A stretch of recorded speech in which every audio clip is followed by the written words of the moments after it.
نحمده ونصلي على رسوله الكريم اما بعد فاعوذ بالله من الشيطان الرجيم بسم الله الرحمن الرحيم قل ان كنتم تحبون الله فاتبعوني يحببكم الله ويغفر لكم ذنوبكم والله غفور رحيم صدق اللہ العظیم۔ محترم سامعین کرام، ابھی میں نے آپ کے سامنے سورہ آل عمران کی ایک آیت پڑھی ہے۔ اس آیت کے اندر اللہ تعالیٰ نے پیارے نبی صلی اللہ علیہ وسلم کو مخاطب کر کے فرمایا کہ محبوب فرما دیجئے کہ اگر تم اللہ تعالیٰ سے محبت رکھتے ہو تو میری تابعداری کرو،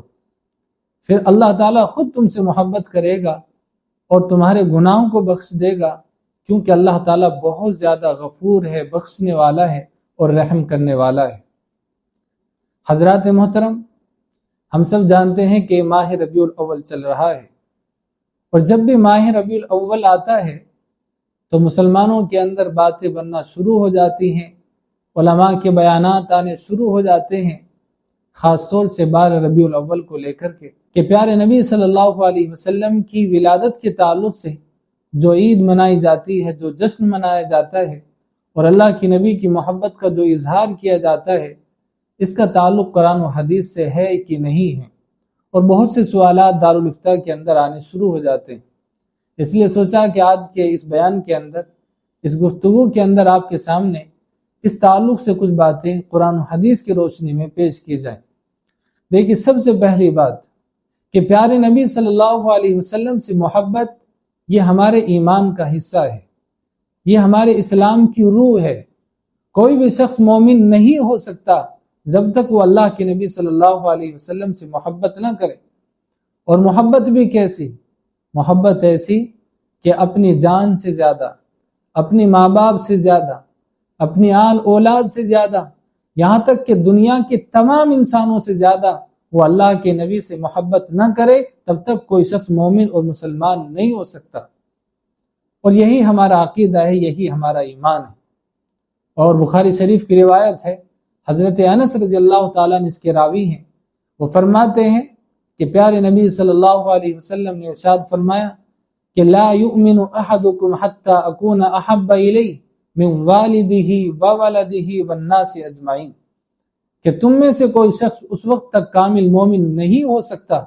جب تک کہ میں اس کے نزدیک،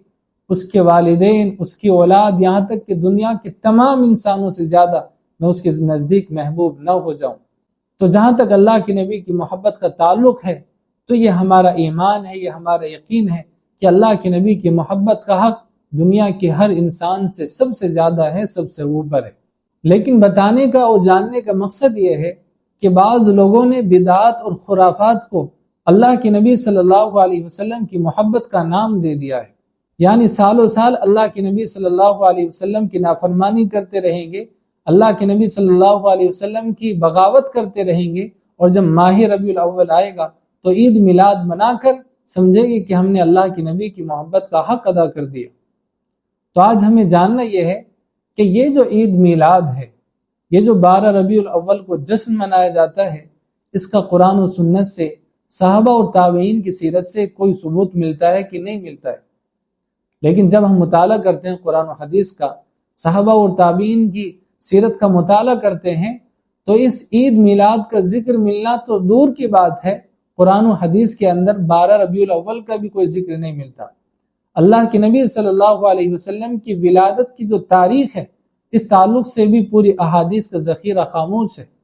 ہاں، بعض سیرت کی کتابوں کے اندر اس طرح کا ذکر ملتا ہے، لیکن وہیں پر ایک بڑا اختلاف بھی ملتا ہے۔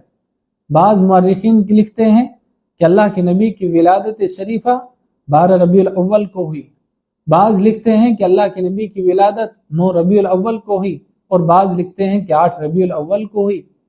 انہی میں سے ہمارے شیخ عبد القادر جیلانی رحمۃ اللہ علیہ، ان کی کتاب مشہور ہے غنیۃ الطالبین، اس کتاب کے اندر لکھتے ہیں کہ اللہ کے نبی کی ولادت کی جو تاریخ ہے وہ 12 ربیع الاول نہیں، 9 ربیع الاول ہے۔ بہرحال اگر یہ تاریخ کا جاننا اس قدر ضروری ہوتا اور یہ عید میلاد اللہ کے نبی صلی اللہ علیہ وسلم کی محبت کا معیار ہوتی، تو یقیناً اللہ کے نبی صلی اللہ علیہ وسلم اس تاریخ کو متعین کر کے جاتے، لیکن اللہ کے نبی صلی اللہ علیہ وسلم نے اس تاریخ کا کوئی تعین نہیں فرمایا۔ جس طریقے سے آپ دیکھیں گے کہ عید الفطر ہے، آج کے اس دور کے اندر دنیا بھر کے اندر مسلمانوں میں اختلافات پائے جاتے ہیں، لیکن ان اختلافات کے باوجود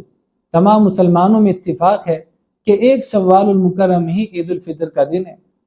اسی طریقے سے اتنی اختلافات کے باوجود عید الاضحیٰ کا جب دن آتا ہے، تاریخ آتی ہے، تو تمام مسلمان اس بات پر متفق ہیں کہ 10 ذی الحجہ ہی عید الاضحیٰ کا دن ہے۔ ان کے اندر تو کوئی اختلاف نہیں پایا جاتا۔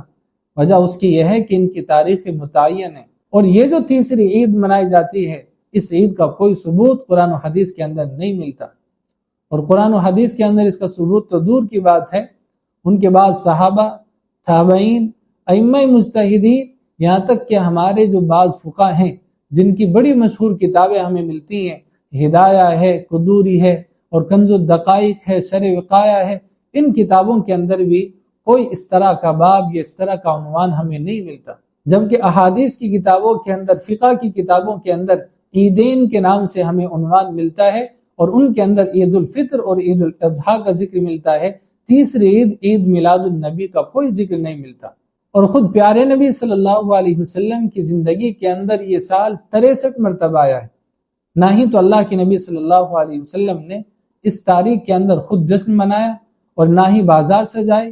اور نہ ہی جھنڈیاں لگائی، اور نہ ہی صحابہ کرام کو اس طرح کرنے کا حکم دیا ہے۔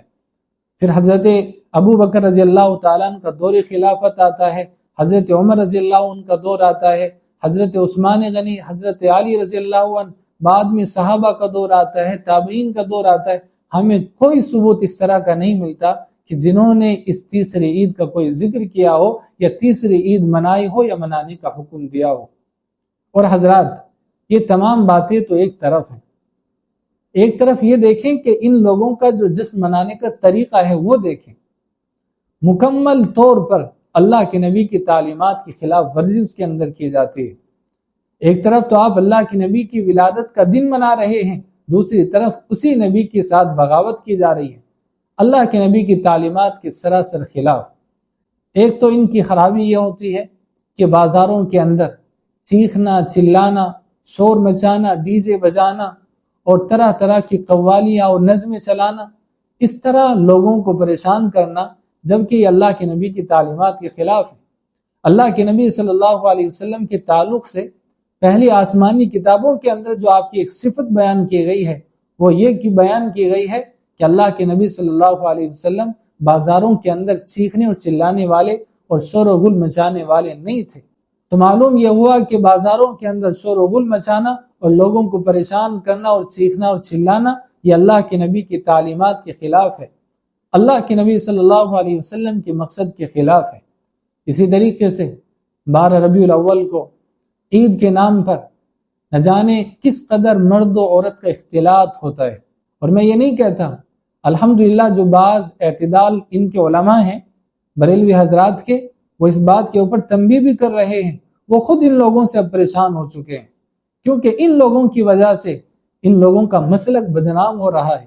ان لوگوں کے علماء بدنام ہو رہے ہیں، لیکن بعض پیشہ ور خطیب یا بعض پیشہ ور امام یا صرف تاریخ بٹورنے کے لیے اس طرح کی نئی نئی باتوں کو آغاز کرتے ہیں اور بڑھاوا دیتے ہیں، اور سمجھتے ہیں کہ اس طرح کرنے سے ہمارا نام ہوگا، جتنا بڑا ہم جشن نکالیں گے اتنے بڑا ہمارا چرچا ہوگا اور ہماری واہ واہی ہوگی۔ نہ جانے ان لوگوں کو اللہ سے ڈر نہیں لگتا، کہیں ایسا نہ ہو جائے کہ کل قیامت میں جب اللہ کے نبی صلی اللہ علیہ وسلم کے پاس پل صراط پر لوگ آ رہے ہوں گے اور فرشتے کچھ لوگوں کو روک دیں گے، اللہ کے نبی فرمائیں گے کہ ان کو آنے دو، تو فرشتے کہیں گے کہ اللہ کے نبی، یہ لوگ وہ ہیں جنہوں نے آپ کے پردہ فرمانے کے بعد آپ کی تعلیمات کو بدل دیا تھا۔ تو اس کے بعد اللہ کے نبی فرمائیں گے کہ سحقن سحقن لمن بدل دینی بعدی، کہ ان کو دور کر دو، دور کر دو جن لوگوں نے میرے بعد میرے دین کو بدل دیا تھا، میرے نبی میری تعلیمات کو بدل دیا تھا۔ تو حضرات، میری آپ لوگوں سے درخواست ہے کہ 12 ربیع الاول کو کسی بھی طرح کا کوئی جشن نہ منایا جائے، کسی بھی طرح کا کوئی جلوس نہ نکالا جائے، اللہ کے نبی صلی اللہ علیہ وسلم کی تعلیمات کو بدنام نہ کیا جائے۔ اور میں آپ کو بتا دوں جب ہم مطالعہ کرتے ہیں قرآن و حدیث کا، ہمیں ایک بات اور ملتی ہے کہ 12 ربیع الاول اگر مان لیتے ہیں کہ اللہ کے نبی کی ولادت کا دن ہے، وہی تاریخ ہے، تو ہمیں یہ بھی تو معلوم ہوتا ہے کہ یہی تاریخ اللہ کے نبی صلی اللہ علیہ وسلم کی وفات کی بھی ہے۔ اور جب غم اور خوشی ایک ساتھ جمع ہو جائے تو غم خوشی کے اوپر غالب آ جاتا ہے۔ حضرت انس بن مالک رضی اللہ عنہ فرماتے ہیں، جو اللہ کے نبی کے خادم تھے، وہ فرماتے ہیں کہ اللہ کے نبی کا جب وصال ہوا، اس دن پورے مدینے کے اندر ایک تاریکی چھا گئی تھی، ہر شخص کی آنکھوں سے آنسو جاری تھے اور پورے شہر کے اندر ایک سناٹا جیسے چھایا ہوا تھا۔ تو اللہ کے نبی کی وفات کا دن تو صحابہ کرام کے اوپر اس طرح گزرا تھا، اور ہم اس دن کے اندر عید مناتے ہیں، سینیاں بانٹ رہے ہیں، تحفے اور تحائف دیے جا رہے ہیں۔ ہم کس طرف اللہ کے نبی کی تعلیمات کو لے کر کے جا رہے ہیں، اور اسی کو محبت رسول کا نام دیا جاتا ہے، اور چند کھوکھلے دلائل کا سہارا لیا جاتا ہے۔ بہرحال یہ چند باتیں تھیں ماہ ربیع الاول کے تعلق سے، آپ حضرات کی خدمت کے اندر ان کو پیش کرنا ضروری تھا۔ دارالافتاء کے اندر کئی حضرات اس تعلق سے اپنی بات لے کر کے آئے ہیں، اور واٹس ایپ میسیج کے اندر بھی، کمنٹ کے اندر بھی اس طرح کئی لوگوں کے سوال آئے تھے، تو اس لیے سوچا کہ آپ حضرات کی خدمت میں یہ چند باتیں آج اس ماہ ربیع الاول کے تعلق سے پیش کی جائیں۔ امید ہے کہ آپ تمام ان باتوں پر عمل کریں گے، اور انشاءاللہ ان باتوں کو آگے شیئر کریں گے، اپنے گھروں کے اندر اپنے بچوں کو بتائیں گے، ان تعلیمات سے اپنے بچوں کو، اپنے محلے والوں کو واقف کرائیں گے۔ اور خاص طور سے آخر میں اپنے شہر فتح پور کے تمام مسلمانوں سے اور اپنے بھائیوں سے درخواست کرتا ہوں کہ اس طرح کے جشن کے اندر شریک نہ ہو، نہ ہی اپنے بچوں کو جانے دیں، اور نہ ہی اس طرح کی بے پردگی کے اندر اور بے دینی کے اندر اپنے آپ کو شامل کریں۔ صحیح تعلیمات نبوی جو ہے اس کے اوپر عمل کریں، اللہ کے نبی کی ذات سے محبت کریں، اللہ کے نبی کے مشن سے بھی محبت کریں گے، تب جا کر کے ہم اللہ کے نبی صلی اللہ علیہ وسلم سے سچی محبت کرنے والے بنیں گے۔ دعا کریں اللہ عمل کی توفیق عطا فرمائے۔ وآخر دعوانا ان الحمد للہ رب العالمین۔